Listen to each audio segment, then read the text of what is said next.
Tony here with Amanda, and now that we've opened up with soft tissue and we took care of that, now we'll look at mobility, and we're going to pick on three of the major joints: our hip, our T-spine, and we'll take a look at a pretty important movement pattern, which is an active leg raise. And we're going to show you what that looks like and how that relates to our movement. All right. So first and foremost, we'll take a look at three-position hip flexor stretch. All right. And I really want to spend a little time on a very common mistake, and we'll take a look at that in a second. But let's look at the three positions. All right. First, in a half kneeling position, I get a mat, protect those knees.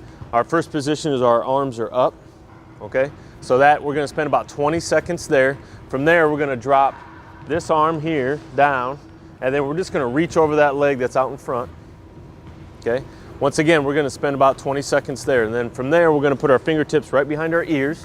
Then we're going to twist our T-spine and try to get that elbow out in front or right out over that knee. And again, we're going to spend about 20 seconds there.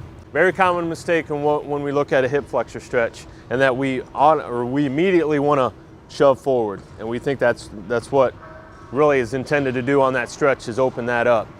However, what I want you to think about is posteriorly tilting those hips, right? And think about tucking the butt underneath, all right? And not sending the body forward, but kind of zipping this shut a little bit. So nothing really should happen from this angle, but her stretch should be a much bigger stretch if she's tucking underneath. Also, at the same time, the down leg, you need to fire that glute.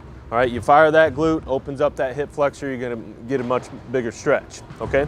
So we'll do 20 seconds to those three positions, and then we'll switch, we'll go to the other side.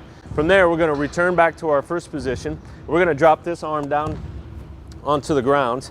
This arm here, the opposite arm, we're gonna reach underneath this arm, not under the leg though, there we go. Reach as far as you can, and then we're gonna reach up. Again, let your eyes guide the way here, so keep an eye on that hand. As we reach up, right there, get nice and far. Again, opening up our T-spine here, reach underneath again, and then back up.